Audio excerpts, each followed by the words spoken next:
ভারতের গুরুত্বপূর্ণ কয়েকটি সামরিক স্থাপনায় পাল্টা হামলা চালিয়েছে পাকিস্তান।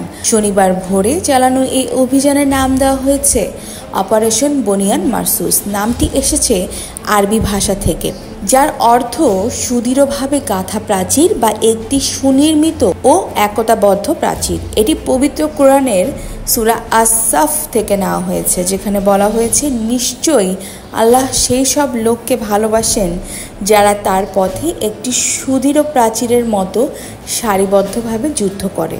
অপারেশন বনিয়ান মারসুস নামটি ব্যবহারের মাধ্যমে পাকিস্তান তাদের প্রতিরক্ষা ও একতাবদ্ধ প্রতিক্রিয়াকে বোঝাতে চেয়েছে। এর মাধ্যমে তারা বলতে চাচ্ছে, দেশের সার্বভৌমত্ব রক্ষায় তারা একজোট, সুসংগঠিত এবং অটুটভাবে প্রতিরোধ গড়ে তুলেছে, যেন এটি একটি সুদৃঢ় ও অটুট প্রাচীর।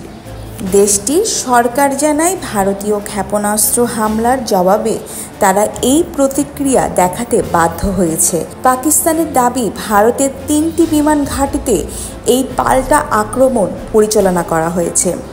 আল জাজিরার তথ্য অনুযায়ী, পাকিস্তানি সামরিক বাহিনী ফজরের নামাজের পরপরই ভারতের বেশ কয়েকটি লক্ষ্যবস্তুতে হামলা চালায়। বিবিসির খবরে বলা হয়েছে, ভোর 5টা 45 শ্রীনগরে 2টি বড় বিস্ফোরণ হয়।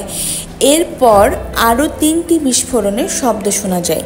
পুরো শহরে তখন বিদ্যুৎ বিচ্ছিন্ন অবস্থায় ছিল, অর্থাৎ একটি ব্ল্যাকআউট পরিস্থিতি চলছিল। ভারতের পক্ষ থেকে এখনো পর্যন্ত এই পাল্টা হামলার বিষয়ে আনুষ্ঠানিক কোনো প্রতিক্রিয়া পাওয়া যায়নি। কাশ্মীর অঞ্চলে উত্তেজনা নতুন কিছু নয়, তবে সম্প্রতি পেহেলগামে বন্দুকধারীদের হামলায় 26 জন নিহত হওয়ার পর থেকেই দুই দেশের মধ্যে পরিস্থিতি আরও উত্তপ্ত হয়েছে।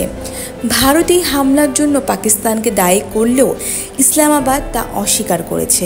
বিশ্লেষকরা বলছেন, যুদ্ধ, ড্রোন ও ক্ষেপণাস্ত্র ব্যবহারে সীমান্তের দুই পাশে সংঘাতের মাত্রা এখন চরম পর্যায়ে পৌঁছেছে। পরিস্থিতি নিয়ন্ত্রণ রাখতে আন্তর্জাতিক মহলের হস্তক্ষেপও জরুরি হয়ে পড়েছে।